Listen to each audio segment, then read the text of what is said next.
على جميع نعمه كلها. الحمد لله الذي لا مضاد له في ملكه ولا منازع له في أمره.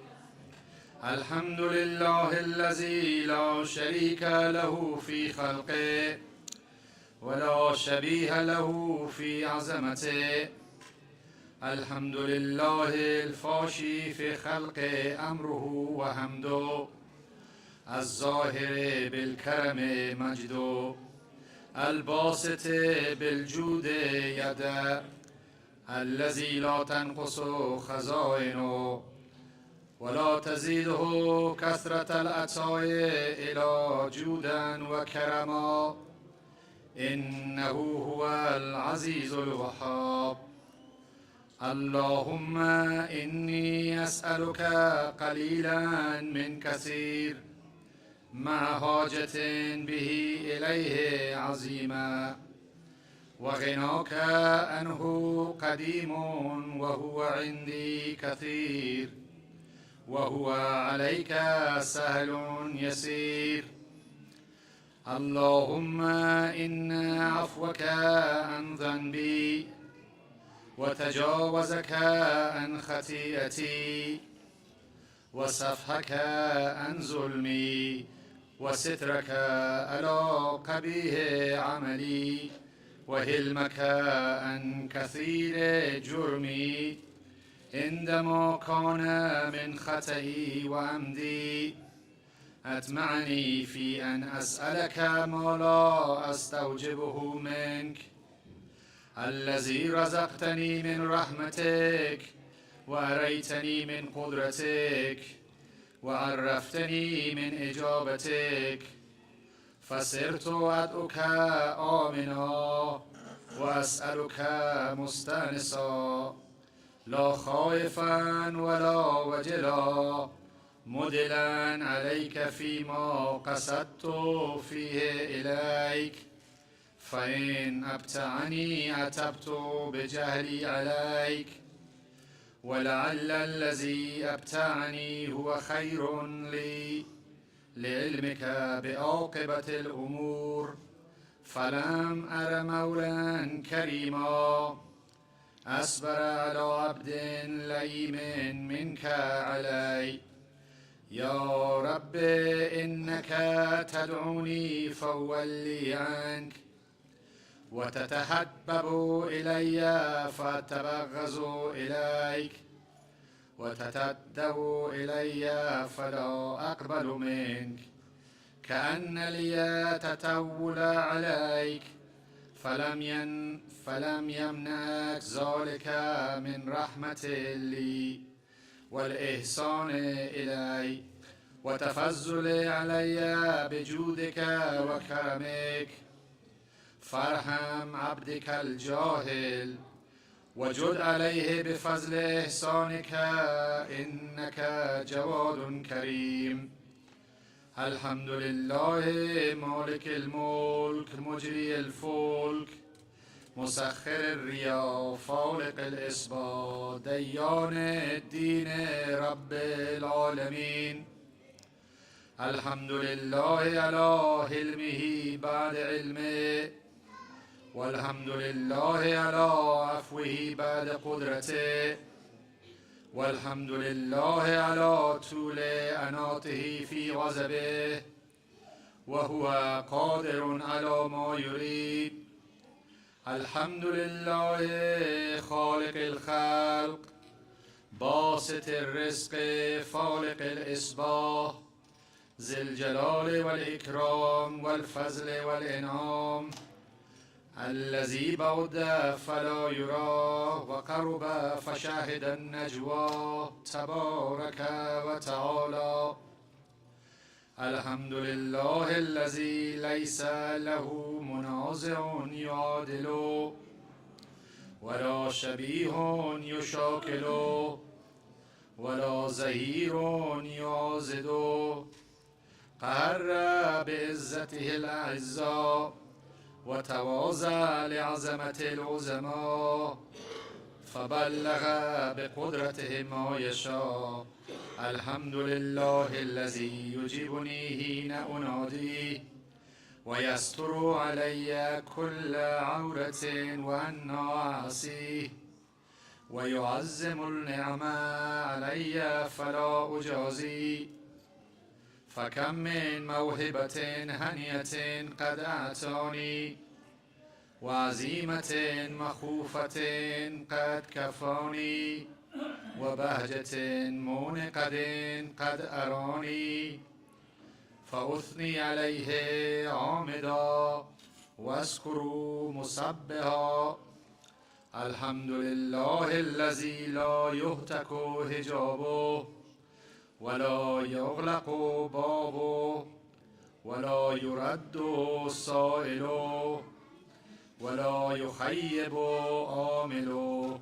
الحمد لله الذي يؤمن الخائفين وينجي الصالحين ويرفع المستضعفين ويزع المستكبرين ويهلك ملوكا ويستخلف آخرين. والحمد لله قاسم الجبارين مبير الظالمين مدرك الهاربين نكال الظالمين صريخ المستصرخين موضع حاجات الطالبين معتمد المؤمنين.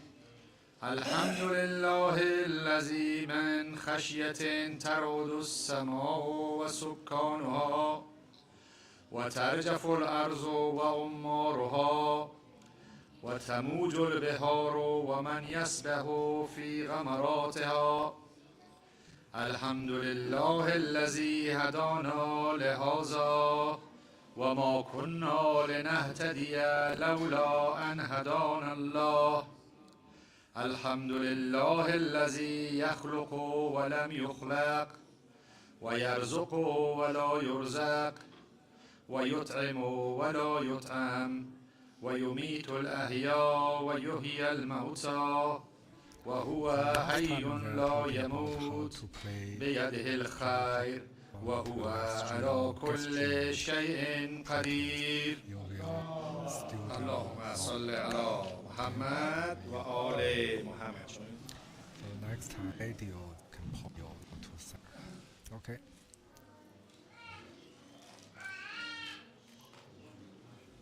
Hello and welcome. I'm Ahmed. Really, really well. Welcome to the video. It's going to be a short video of how I can show you how to assign hotkeys.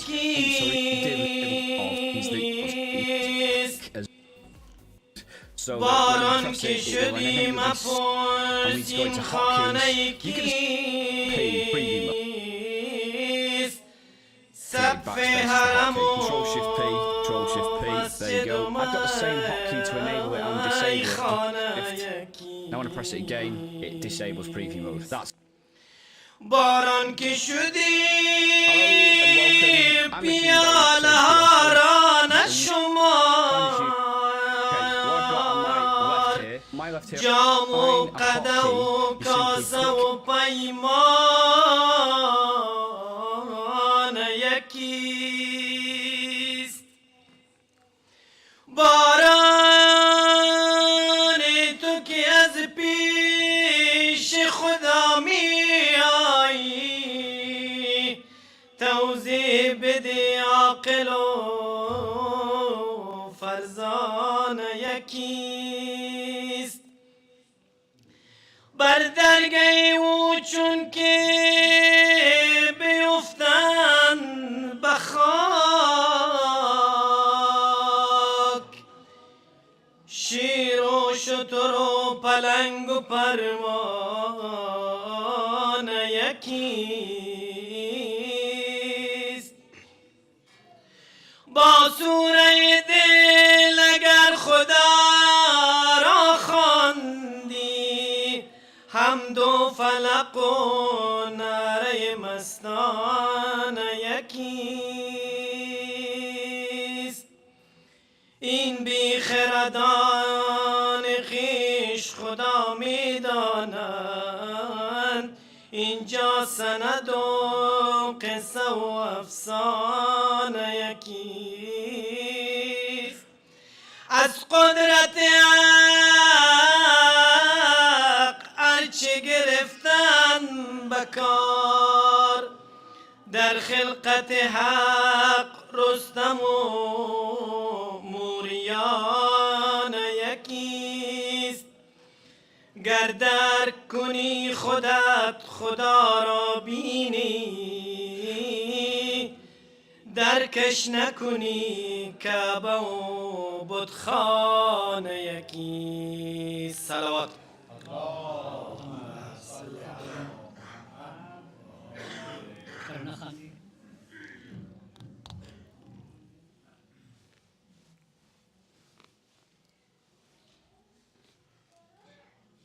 بر محمد و آل بیت محمد صلوات.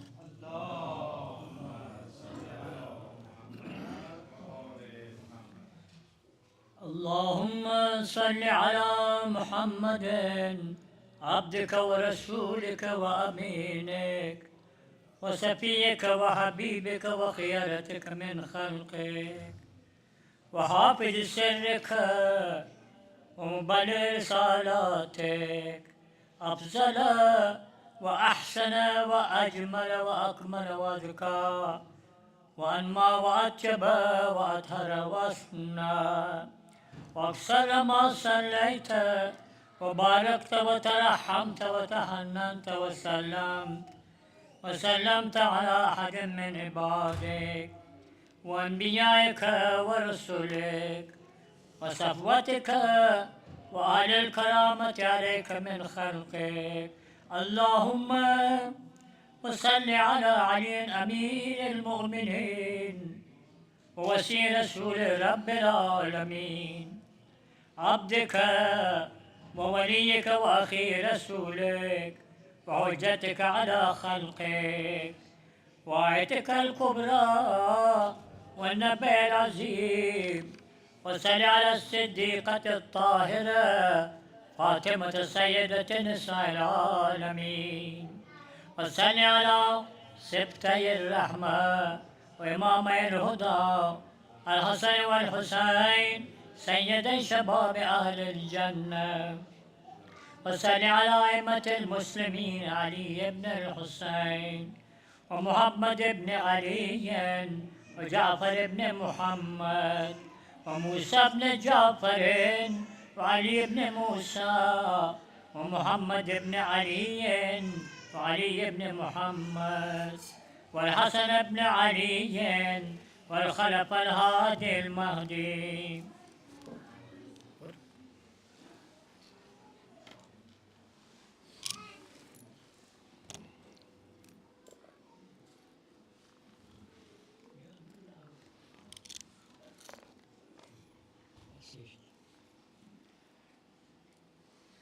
حججك على عبادك وأمناك في بلادك صلاة كثيرة دائمة.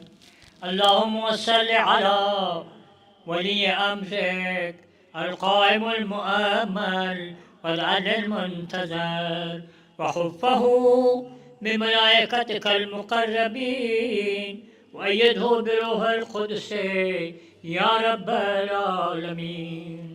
اللهم صل على محمد وآل محمد وعجل.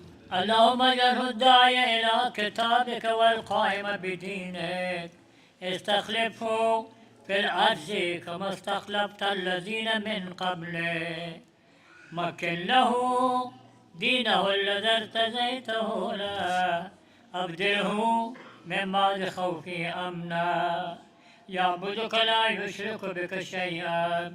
اللهم أعزه وعزز به وانصره ننتصر به وانصره نصرا عزيزا، وافتح له فتحا يسيرا واجعل له من لدنك سلطانا نصيرا. اللهم أظهر به دينك وسنة نبيك حتى لا يستخفي بشيء من الحق مخافة أحد من الخلق. اللهم إنا نرغب إليك في دولة كريمة تعز بها الإسلام وأهله وتزول بها النفاق وأهله وتجعلنا فيها من الدعاة إلى طاعتك والقادة إلى سبيلك وترزقنا بها كرامة الدنيا والآخرة. اللهم ما عرفتنا من الحق فحملناه وما قصرنا عنه فبلغنا. اللهم المن به شعثنا واشعب به صدعنا وارتق به فتقنا وكثر به قلتنا وعزز به ذلتنا وأغن به عائلنا واقض به عن مغرمنا واجبر به فقرنا وسد به خلتنا ويسر به أسرنا وبيز به وجوهنا وفك به أسرنا وانجح به تربتنا وانجز به مواعيدنا واستجب به دعوتنا وآتنا به سؤلنا وبلغنا به من الدنيا والآخرة آمالنا وآتنا به فوق رغبتنا يا خير المسؤولين وأوسع الموتين اشف به صدورنا واذهب به غيظ قلوبنا واهدنا به لما اختلف فيه من الحق بإذنك إنك تهدي من تشاء إلى صراط مستقيم وانصرنا به على عدوك وعدونا إلى الحق آمين. اللهم إنا نشكو إليك فقد نبينا صلواتك عليه وآله وغيبة ولينا وكثرة عدونا وقلة عددنا وشدة الفتن بنا وتزاول الزمان علينا فصل على محمد وآله وعنا على ذلك بفتح منك تعجل وبزر تكشف ونسر تعز وسلطان حق تظهر ورحمة منك تجللناها وعافية منك تلبسناها برحمتك يا أرحم الراحمين. اللهم صل على محمد وآل محمد وأجل.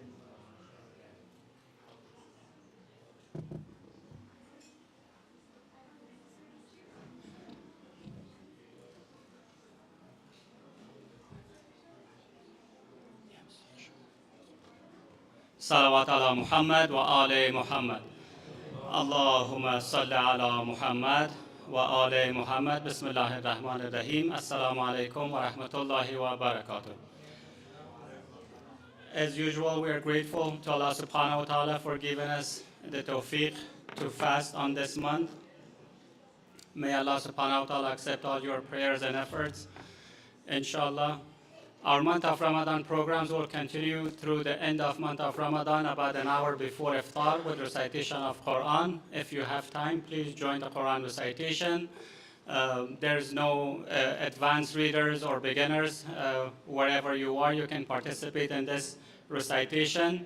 All you have to do is just make a little bit of time and join this Quran recitation before iftar. With that being said, tonight I would like to take a moment and recognize Ajaba Modares for all of his work and for everything that he does for our community.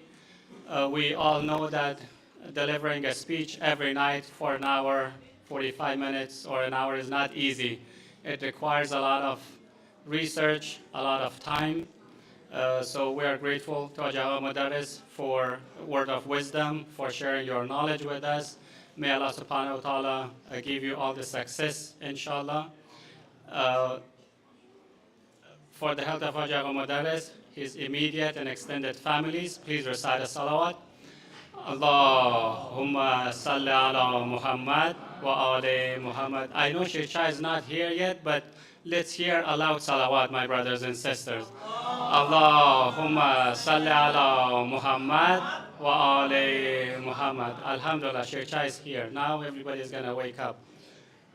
With that being said, let's also remember Ajah Modares' father, who is not among us anymore. For the soul of Ajah Modares' father, Rahimallahu liman qara al-Fatiha mal ikhlasi was salawat. Allahumma salli ala Muhammad wa ali Muhammad. Bismillahir Rahmanir Rahim. Alhamdulillahi Rabbil Alameen. Ar-Rahmanir Rahim. Maliki yawmiddin. Iyyaka na'budu wa iyyaka nasta'in. اهدنا الصراط المستقيم صراط الذين أنعمت عليهم غير المغضوب عليهم ولا الضالين بسم الله الرحمن الرحيم قل هو الله أحد الله الصمد لم يلد ولم يولد ولم يكن له كفوا أحد. May Allah subhanahu wa ta'ala shower him with his mercy and grant him Jannah, inshallah.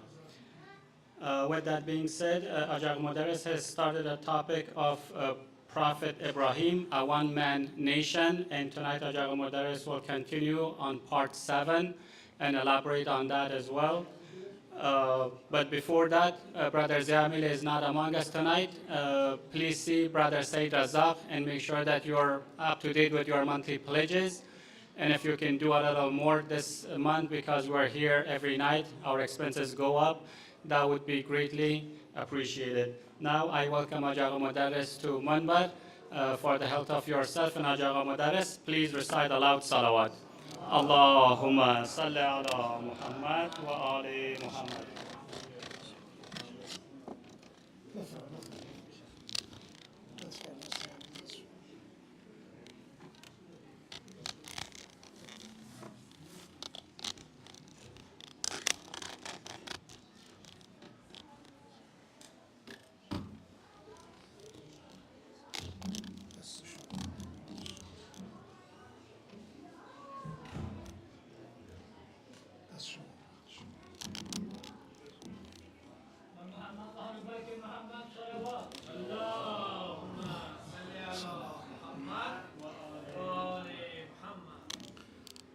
Assalamu alaikum wa rahmatullahi wa barakatuh.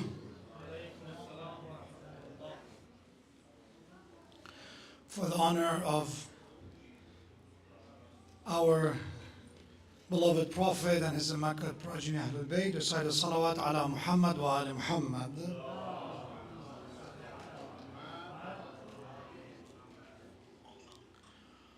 أعوذ بالله من الشيطان الرجيم. بسم الله الرحمن الرحيم. لا حول ولا قوة إلا بالله العلي العظيم. وصلى الله على سيدنا ونبينا خاتم الأنبياء والمرسلين أبي القاسم المصطفى محمد.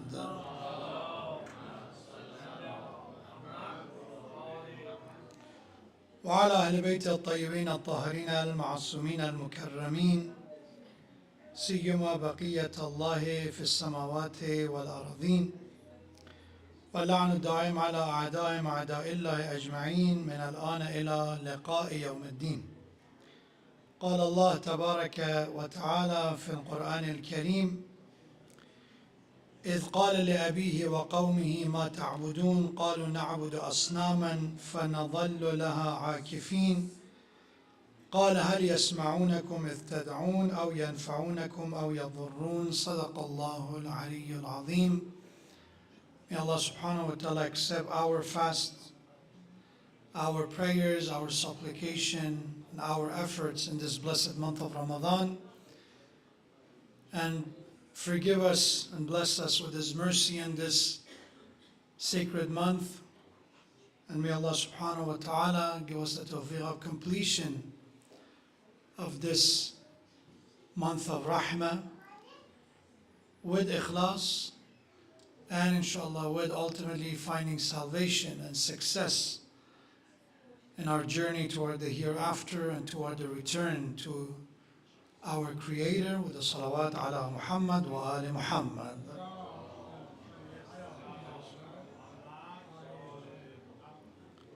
Thank you, Farzad, and thank you everyone for reciting the Surah Fatiha for my father. I appreciate your du'as, and may Allah inshallah bless the soul of all of our marhumin, and also the marhumin of those who volunteer and help and serve our community, inshallah.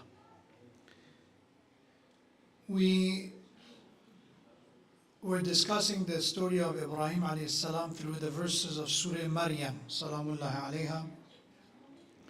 And we talked about the conversation that he had with his uncle, a father figure to him. And from tonight, we will shift to another part of journey of Ibrahim alayhi salam. And that is after he engaged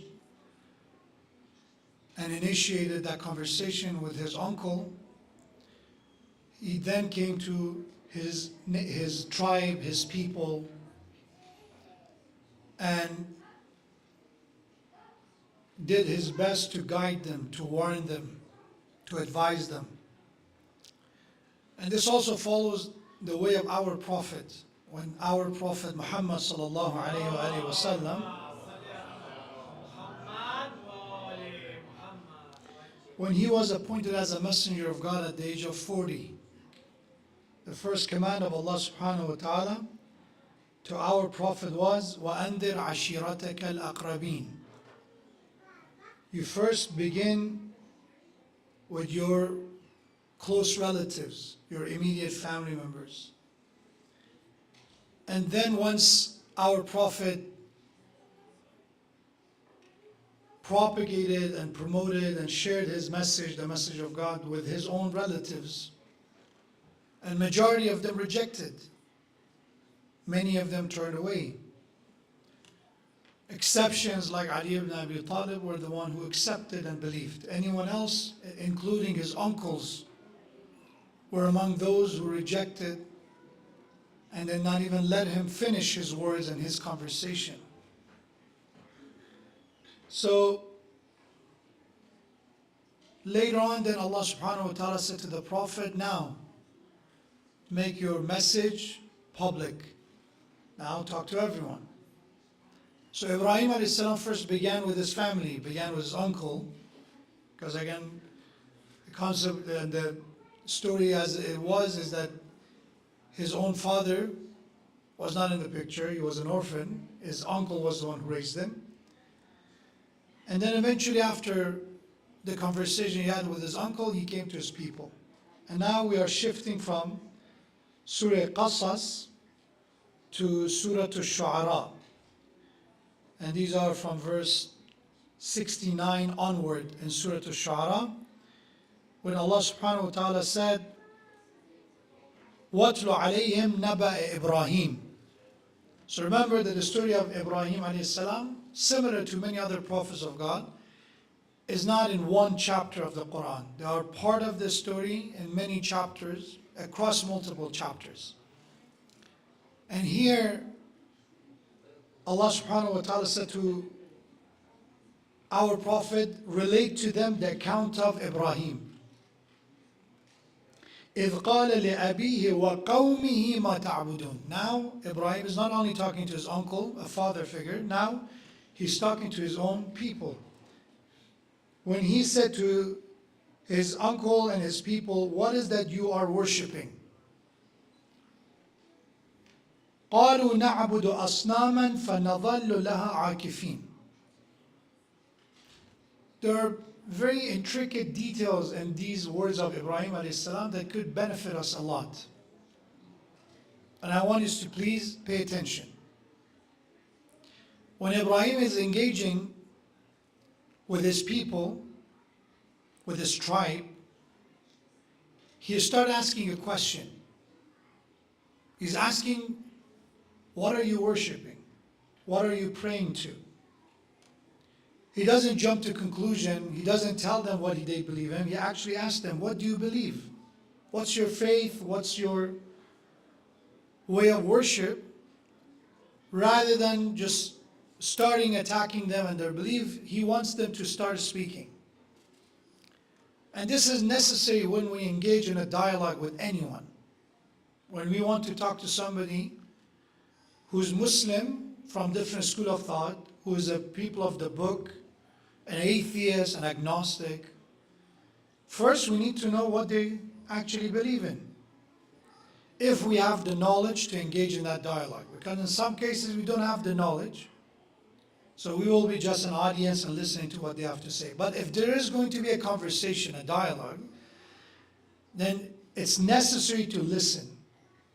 It's necessary to pay attention to what they have to say. And Ibrahim alayhi salam, although being a messenger of God, he asked him a question. Truth to him is clear and obvious, but he needs his people and his tribe to also get a chance to explain their own faith and their belief to him. A lesson to our dear respected parents, dear brothers and sisters who are married and or will be married in the future, inshallah. One thing that you hear over and over is the word communication. Everybody says that communication is the key. For a successful marriage, communication is the key. For tarbiyah and upbringing of good children, communication is necessary, essential. But communication is not only about we talking and we are the ones speaking and is a monotone, is one-sided. We need to also listen. We need to also give a chance to people to give their share and their piece as well. Parents who just give an advice without listening to the problem are like doctors, and unfortunately this is a reality in where we live in the society and in our time, that because of insurance and because of their policies, they're actually proof to this, that some insurances, they're pushing doctors not to spend a lot of time with patients in order to meet a certain quota per day. You have to, for example, check on, 30, 40, 50 patient per day or more or less in order to meet, and you can actually work with us, with this insurance. And as a result of that, patients don't even get a chance to actually talk about their issues in some cases. So the doctor has to quickly, I'm not saying in every single case, I'm saying in some cases, and these are, if you're interested, there's some good work out there about the broken healthcare system that we live in. Is that because the doctor doesn't have the time to listen, sometimes it's very possible for the doctor to misdiagnose, to prescribe a medication that maybe is not necessary or not giving them necessary medication, all in all because you didn't get the chance to actually listen. So that's a matter of our body. As a father, as a mother, which I always say, mothers, to be a mother is one of the most difficult profession on the face of earth. Because as a mother, you have to be a teacher, you have to be a nurse, you have to be a psychologist, you have to be, you are wearing so many hats as a mother to take care of your family, to watch after your kids. And if we are trying to do a good job at that, we need to listen. Because if my child comes and they have a problem, I cannot just assume this is their problem. I cannot assume the reason they complain a lot is because they're lazy. I need to listen first. After listening, then based on the proofs, based on the arguments, based on the evidence, you can say, okay, this is my child's fault, or this is, for example, the bully's fault, or this is the teacher's fault. We cannot jump into the conclusion because not every person has the same circumstances. And I want you to once again pay attention to this, how relevant this surah and this story of Ibrahim alayhi salam is to our lives. Dear fathers, tough parenting is not just, okay, go deal with it. You have a problem, it's not my problem, go deal with it. Your role as a father is to listen and then equip your child with advices and tools that they can solve their own problem. I'm not saying to do the problem and solve it for them. That's also not right. To don't let them make mistakes and try to be there for them rather than helping them to solve the problem. Neither is that no advice, no instruction, no guideline, no tips, just go deal with it. Don't waste my time. Both approach could be very problematic. And we live at that time that social media promoting the extremes. I see in social media influencers some of them maybe even have some degrees or not, if they're knowledgeable or not. And one is promoting how many of these videos you can see on social media and Instagram, a short clip. This is how you raise good children, right? One says, don't do anything for your child. Do not spoil them. Tough parenting, and this and this. And you see, that's one approach. Masculinity, and this is how you do it. And sometimes in their advices, there's a lot of mistakes. You're treating that child as a stranger, as an employee. No compassion, no connection. On the other hand, we have the helicopter parents as well. You know that your child is sensitive. You have to take care of them. You have to do it. They need help. You have to sometimes do it for them. Don't say no to them. Saying no to them is going to scar them, is going to harm them. Both extremes are problematic. And the reality is the truth lies within these lines. It is not on either side of the spectrum. So Ibrahim a.s., first thing he says to his people and his uncle is, tell me, what do you believe in? What is that you are worshipping? And this is what they answer. قَالُوا نَعْبُدُ أَصْنَامًا. They said, we worship idols. فَنَظَلُّ لَهَا عَاكِفِينَ. And are constant in our devotion to them. نَظَلُّ means that if the days and night comes, as the sun goes to basically sunset, we're spending our days and nights in devotion. عَاكِفِينَ is a form of worship. Humility before the idols. This is what we do. We worship idols and we are devout to them all the time. Then Ibrahim a.s. began his side. So this is what you say, this is who they worship or what they worship. قَالُوا هَلْ يَسْمَعُونَكُمْ إِذْ تَدْعُونَ. He asked him a question, which is the best way of engaging people in reflection.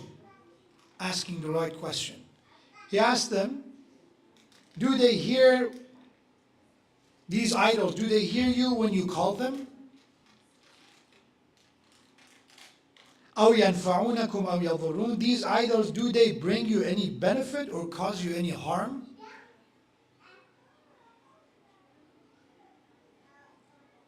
So he started this question, but their response to questions of Ibrahim is not that, yes, they benefit us, yes, they can hear us. He's not of that.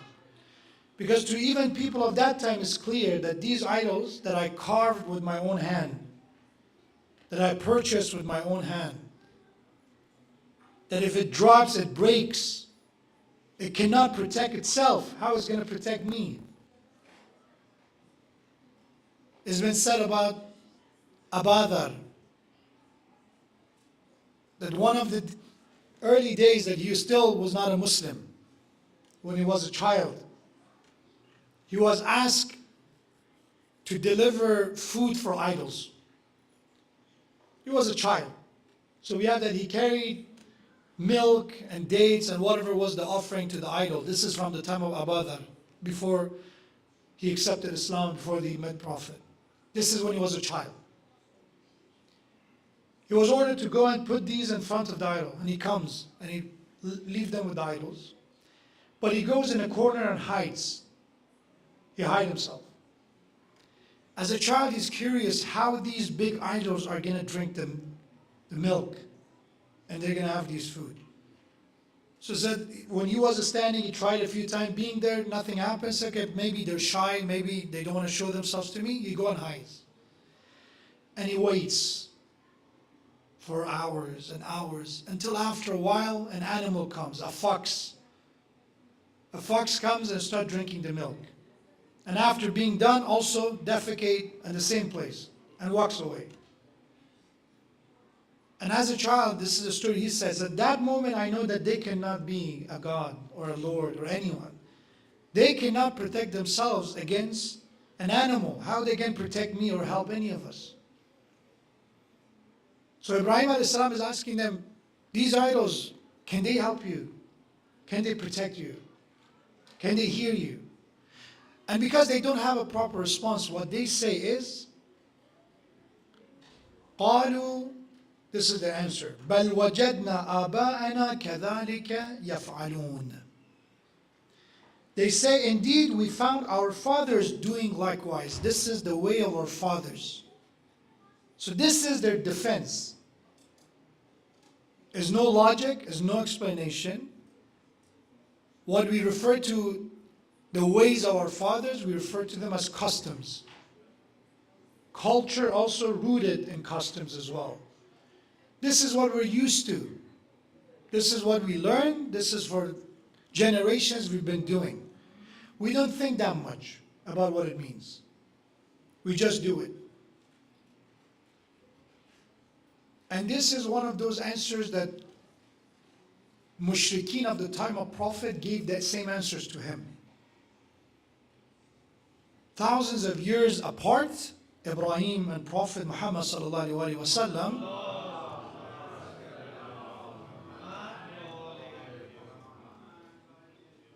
but their answer to the mistake that they're making is the same answer. Thousands of years is still the same. They said, Aba'una al-awwaleen, our forefathers used to worship these idols, that's why we worship them. And this is a very common issue even in our time. When we follow the way of our fathers without a proper reason, without a proper understanding. I can give you hundreds of examples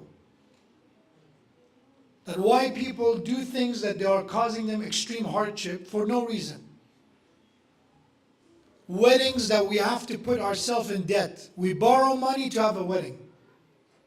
Do you want a wedding? Yeah, I want a small one, I want a good one, but why are you having this big one? This is the way our fathers used to do it. This is the way our family does it. This is the way our community does it. No other explanation. Is there a financial explanation? No. Is there any benefit coming to you and your family? No. Why you're doing it? Because everybody else does. And same applies to many other excuses that we have. We do it because our fathers used to do it. And this could be very problematic. In Islam, Allah subhanahu wa ta'ala says there are two types of customs. There are two types of traditions. There are those customs that they are aligned with the teachings of Allah. They're not opposing or contradicting to them. For example, before Islam, there were months that they were known as the months of haram, forbidden month, prohibited month. Ash-shahrul haram.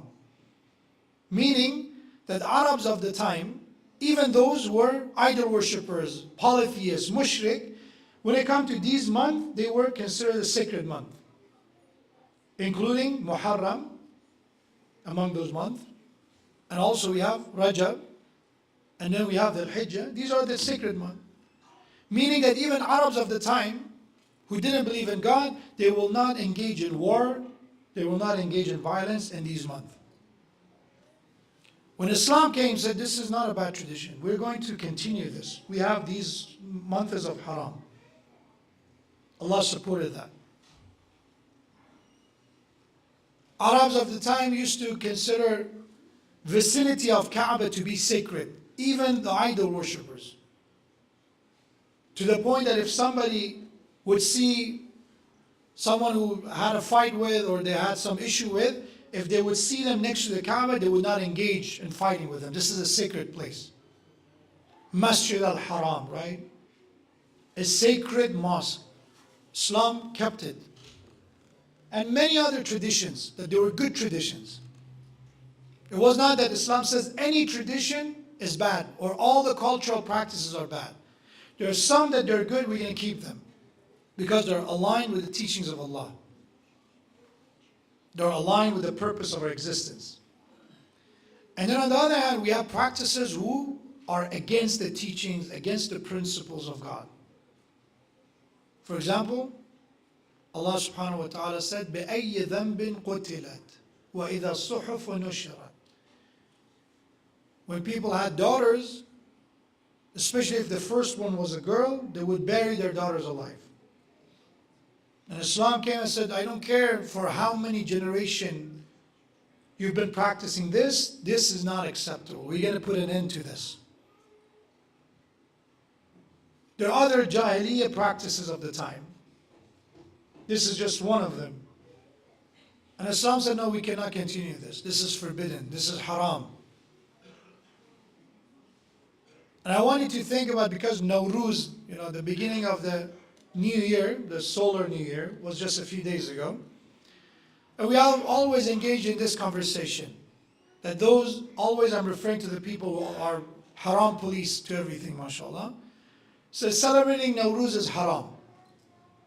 Saying Happy Nowruz is haram. When is a New Year, the Gregorian calendar, again, that time is haram. Everything is haram. Why?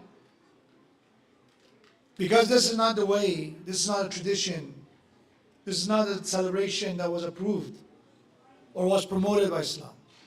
The answer to that is simple. What is Nowruz about? If it's about something that is against the teachings of Allah subhanahu wa ta'ala, against the principles of our faith, you're right. Then celebrating it is haram. But what is Nowruz about? Nowruz, or the beginning of spring, is a time for people to celebrate the beginning of a new season.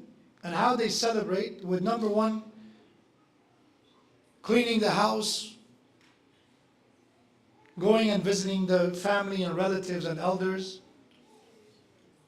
going to the nature, taking some time off and spend time with family.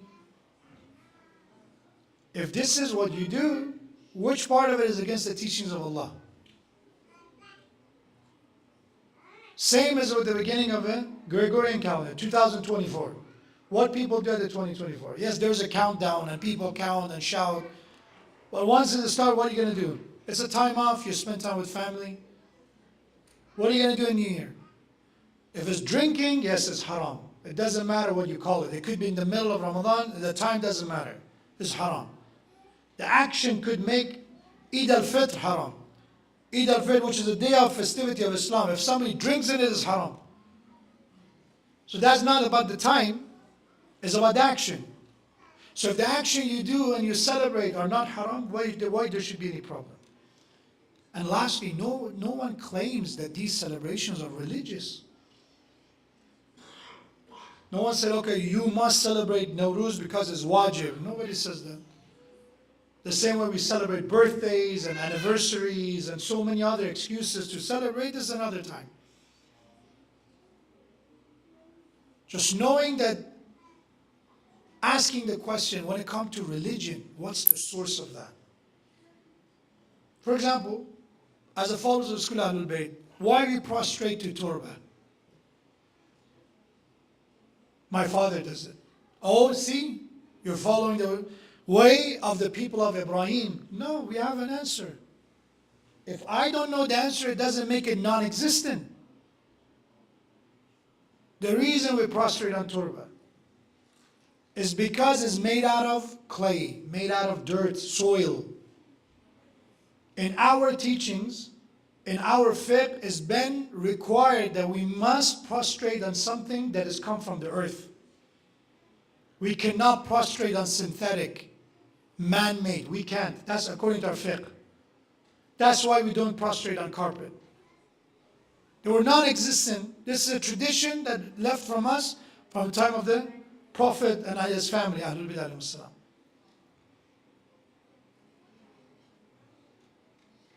It should be from the earth that is non-edible and not wearable. We cannot wear it or eat it.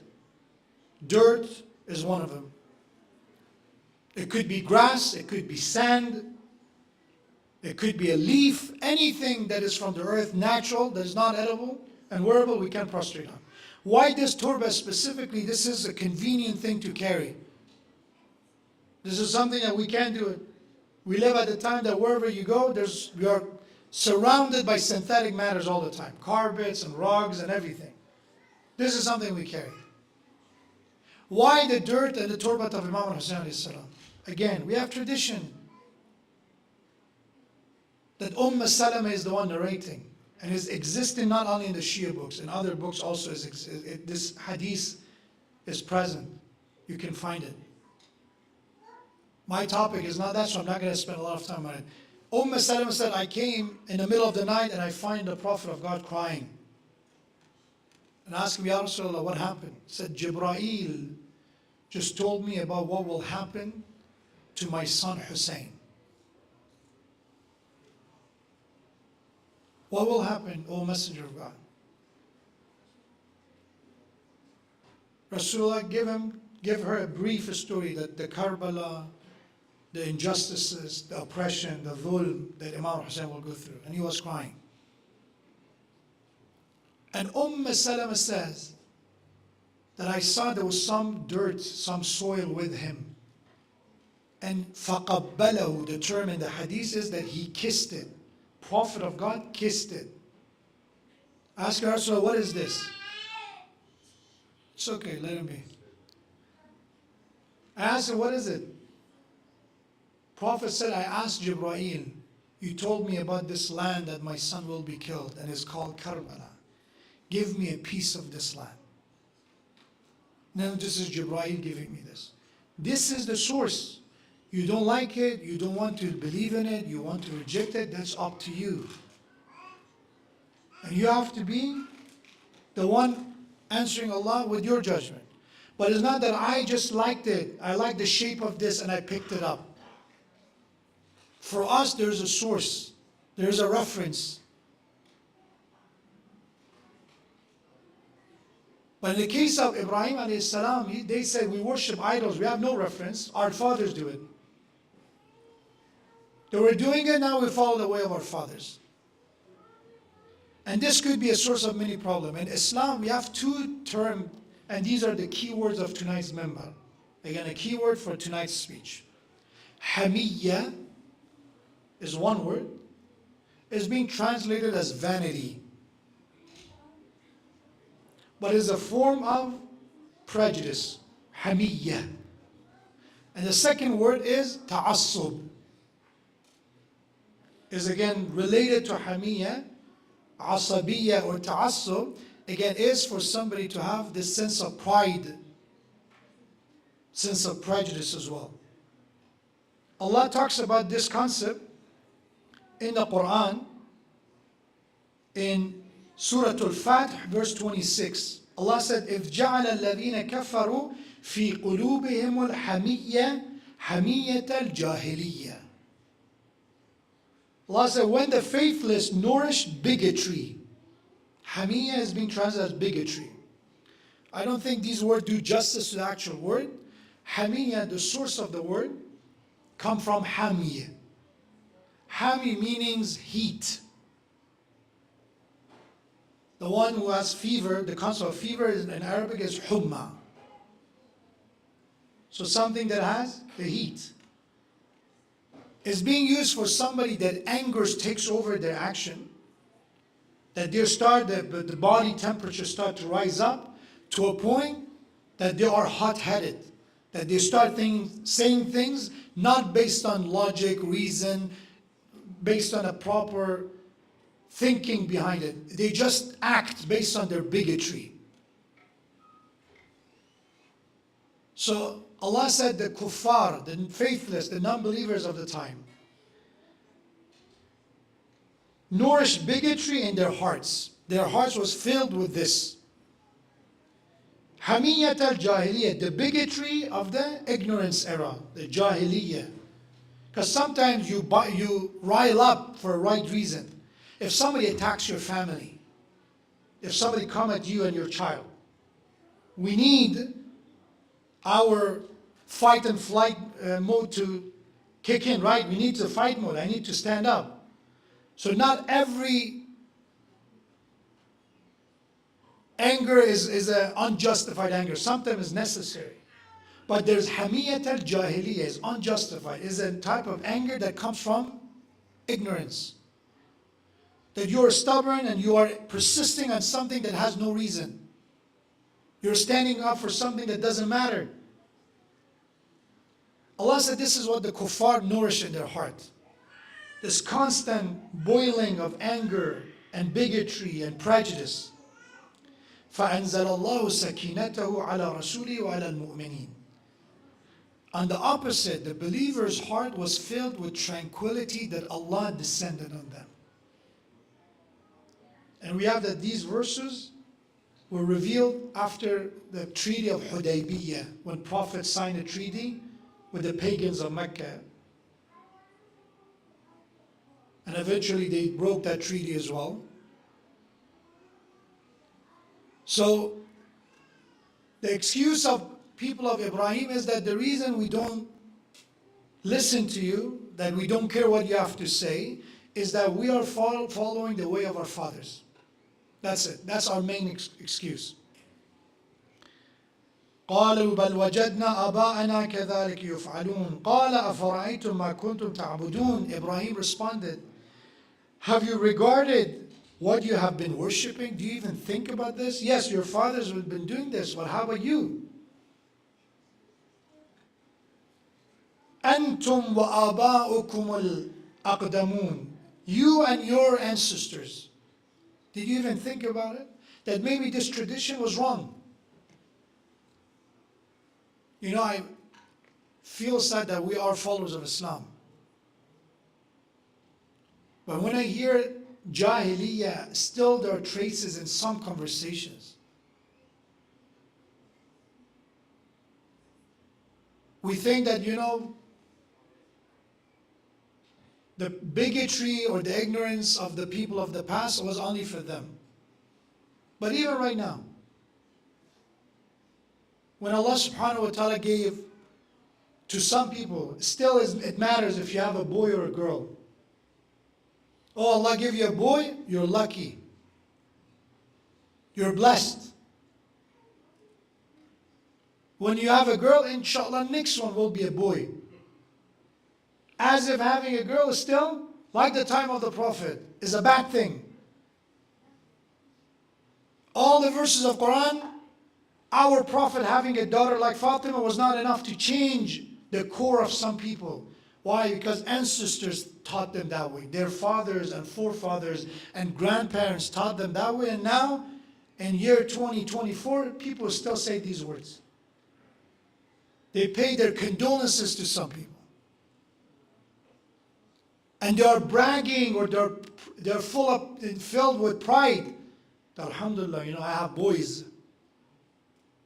I have boys that, like, you know, there's something that I can sell and I can be proud of it.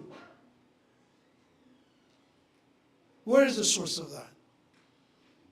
Hamiyat al-Jahiliyyah, Quran says. And the list goes on. When somebody walks into the masjid, walk into our family, and we evaluate their success based on how much money they have, do you tell me that this is a way of Allah and our deen to honor people, to respect them, to show them the dignity that they deserve?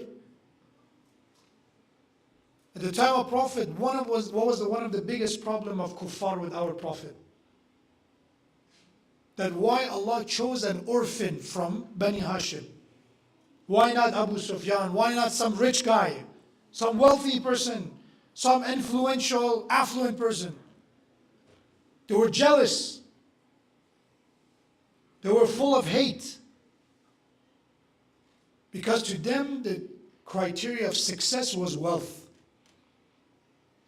2024, Allah is my witness, is still in our minds. Sometimes we see traces of that. An honest person, a decent, trustworthy, truthful person get less respect than someone who drives or wears a certain brand and certain price tag. Because the definition of success is limited to the money. This is asking ourselves that question. فَإِنَّهُمْ عَدُوٌّ لِّي إِلَّا رَبَّ الْعَالَمِينَ. They are indeed enemies to me, but the Lord of all worlds. Then Ibrahim said, الَّذِي خَلَقَنِي فَهُوَ يَهْدِينَ. So okay, you gave your reason why you worship idols. I'm going to tell you the reason I worship Allah. The reason I worship, he referred to Allah as Rabb al-Alameen, the Lord of the worlds. Rab means the one who is a nourisher, the one who takes care of everything, the one who runs the show. Rab, that's the meaning of the word, one of the names of Allah. Rabb al-Alameen. So you worship your idols because of your fathers, because of your ancestors. I worship Rabb, the nourisher, the provider, the sustainer. You know which one? Then he says, let me tell you the reason. He is the one, Alladhi, my Lord is the one, Khalaqani. He is the one who created me. فَهُوَ يَهْدِينَ. And after he created me, he didn't abandon me. Then he is the one who guides me. Just thinking about why among all the things, you could have said all these different names of Allah, right? My Lord is powerful. You could have said, right? My Lord is Qadir, Qadir, Alim, Samir, Basir. But among all of them, he said Khalaq, and he is Khaliq. Why? Because one thing that is clear that these people know is that who is the one making the idols? Who is the one? People.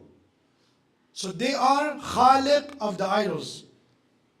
They are the one. No one can dare to say that my idol made me. I'm the one making it.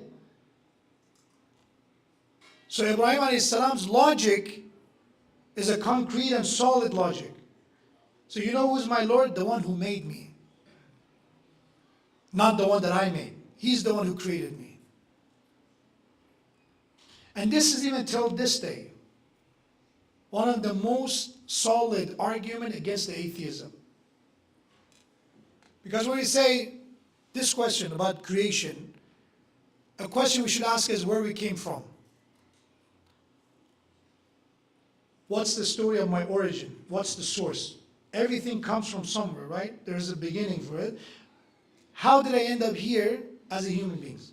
And some may say, mashallah, the modern atheism, they're very good with words, fancy words, technical words. So you know, we already have an answer for that, where we came from. Evolution. That's how we ended up here. If you don't know, if you're uneducated on the matter, it's not my problem. We are here because of this evolution. But the reality is evolution does not explain how we're here, where we came from. The only thing evolution explains is that how from a single cell organisms we ended up to being this complex creature that we are today. That's evolution. That's the whole concept of it. But where that single cell or before that is coming, evolution has nothing to offer. It doesn't explain the origin of the universe and the cosmos. When Ibrahim a.s. said, Khalaqani, he doesn't say he's the one fasawani, he's the one who made me the way I am. He said, no, he is the one who brought me from nothing. I was nothing and he brought me to existence. Explain it. Even famous atheists of our time, when they're being asked this question, okay, explain to us what caused the cosmos to begin or to exist. They say we're working on it. We're working on it. We don't know. There are multiple theories. They're about Big Bang, but what is before Big Bang? We don't know. There are theories. We're in the work.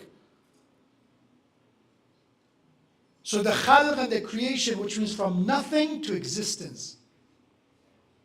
The only one that has an explanation is Allah and the Creator. The science doesn't have an answer for that. Where we came from. And then Ibrahim said, he's the one who made me. And now, فَهُوَ يَهْدِينَ. He's the one also guiding me. He didn't say, I made you go do whatever you want. One comment that I hear from a lot of young people telling to their parents, it is my life. I like to do whatever I want with it.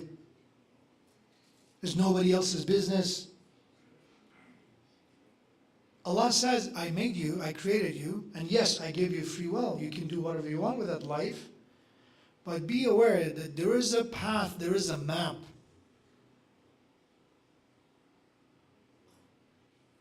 My brothers and sisters, a very brotherly advice, if you call it.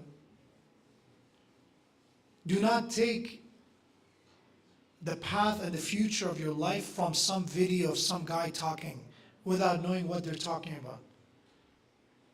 A young man came to me a while ago and was talking about, I don't know what to do with my life, and he was confused, was trying multiple things, jumping from one branch to another, not being able to hold one career for a period longer than 6 months. And I said, okay. I tried to again follow the advice of our deen and follower of course, the logic that listen first. Okay, tell me why you have a problem. Why do you think this is a problem? And so I don't think it's a problem. So if you don't think it's a problem, what are you doing talking to me? What kind of advice you want to offer? Say, no, but others are telling me that I have a problem and I need to talk to someone. So again, tell others to talk to me. Whenever you come to conclusion that you have problems, talk to me. Because the first step is for you to say that I need help, then I can help you. And then among his words, he talked, mashallah, for a good 45 minutes. Among those 45 minutes words that he said was that, yeah, I don't believe that I have to follow navigation. I think that I have to get lost and find my own way. That's what the life is about. And these words, I've heard them hundreds of times. It sounds beautiful, it sounds fancy, it sounds interesting. But the moral of it is that, okay, no instruction, kind of improvise as you go with your life. And in some cases, that's okay. If you're really driving from point A to B and you don't have a deadline, you don't have an appointment, go ahead, good luck. Get lost as much as you want, and inshallah arrive at the destination 2 hours later. But if you made a promise, you have a job interview, you have a college interview, you need something and you need to be there, please, for the sake of God, follow direction. And I told them, you have a time. There's a time for experimentation with your career, right? 1 year, 2 years, 3 years, you try to figure out. But from this age onward, you cannot do that anymore. Eventually, you're wasting your life. You need to build a career. You need to learn your skills. But all this problem came from him listening to advice somewhere online. Following instructions and following maps and navigation is boring. It's not the way it is meant to be. Some people, this is what they do with their lives. They just wing their lives. One day I'm here, one day I'm there, I hang out here, I talk to them. There is no instruction.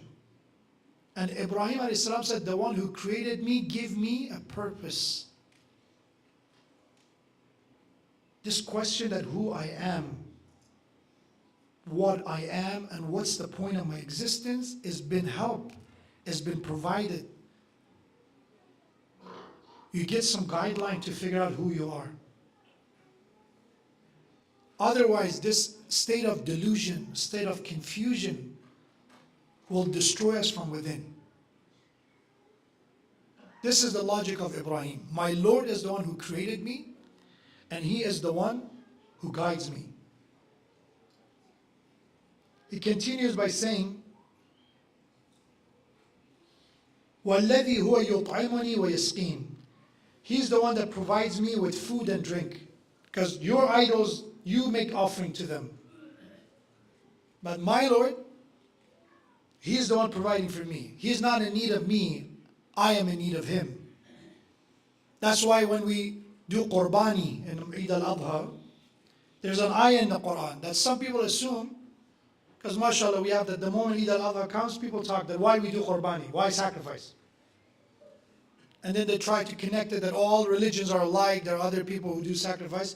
Allah subhanahu wa ta'ala said, remember, when you do Qurbani, when you make a sacrifice, when you make an offering, لا ينال لحومهما ولا دماؤها.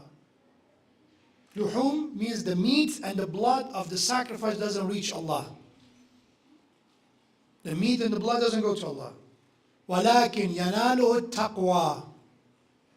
What is important to Allah is taqwa, is the God conscious, is the intention behind the sacrifice. Because who is the one receiving the qurbani? Who is the one receiving the meat and the flesh? Poor people, neighbors, families. You are the one receiving it. But the intention behind it is for me. And Allah subhanahu wa ta'ala said, remember, my Lord, Ibrahim said, is the one that my food, my drink, what I need to survive is from him. وَإِذَا مَرِضْتُ فَهُوَ يَشْفِينِ. When I get sick, he is the one that cures me. The true shifa is in his hand. But remember that for one sickness there is no shifa, and that is death. When death comes, there is no shifa for it. And Allah knows when is that time. Everyone has ajalun musamma. There is a time, there is an appointed time for everyone. And we believe in it. For some people, sooner than later. For some people, Allah give them chance. For other illnesses, Allah subhanahu wa ta'ala said, you ask me for shifa. Leave it to me. And I am the one that is the source of shifa. But I also allocated means and faculties. You go to the doctor. You take the medication. You do surgeries. These are all the beauties that I design in the connection of the world. And I mentioned the same way Allah sent Jibreel to communicate Quran to our Prophet. That was a wasila between Allah and the Prophet.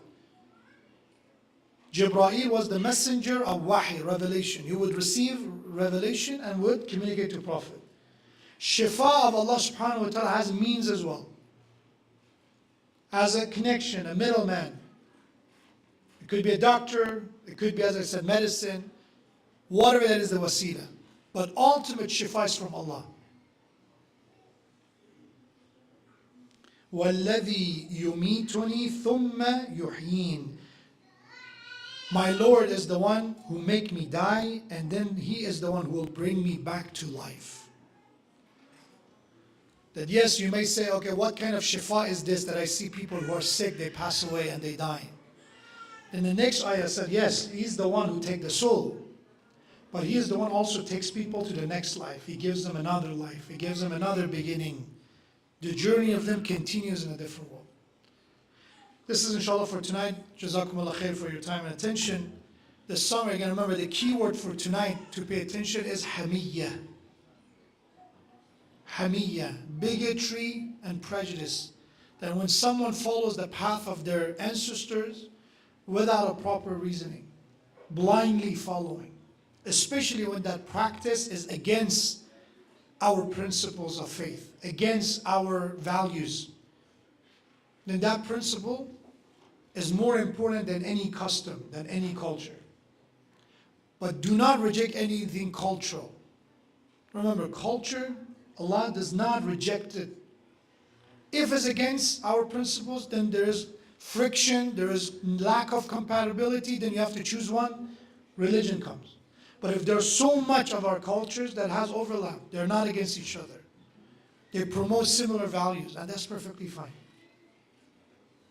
May Allah subhanahu wa ta'ala bless the soul of all of our marhumin, all the mu'mineen and mu'minat, and may Allah bless all those who are mareed with immediate shifa, and those that this is a time of their departure and the time of their death. May Allah bless their soul and grant sabr and patience to their families with recitation of Surah Fatiha and salawat ala Muhammad wa ali Muhammad.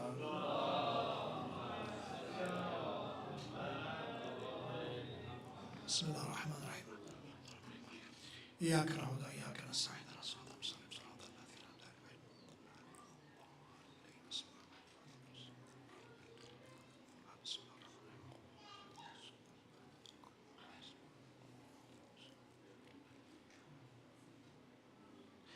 انا لله و انا الیه راجعون. خدا همه گذشتگان رحمت کنه. انشالله فرصت دیگری که بود باز فارسی صحبت خواهیم کرد. و عجل اللهم فی فرج مولانا صاحب العصر والزمان. السلام عليك يا رسول الله يا نبي الله يا خير خلق الله يا خاتم النبيين. السلام عليك يا أمير المؤمنين ويا إمام المتقين علي بن أبي طالب. السلام عليك يا فاطمة الزهراء سيدة نساء العالمين. السلام عليكم أيها الحسن والحسين سيدي شباب أهل الجنة أجمعين. السلام على علي بن الحسين زين العابدين. السلام على محمد بن علي الباقر. السلام على جعفر بن محمد الصادق. السلام على موسى بن جعفر الكاظم. السلام على علي بن موسى الرضا. السلام على محمد بن علي التقي الجواد.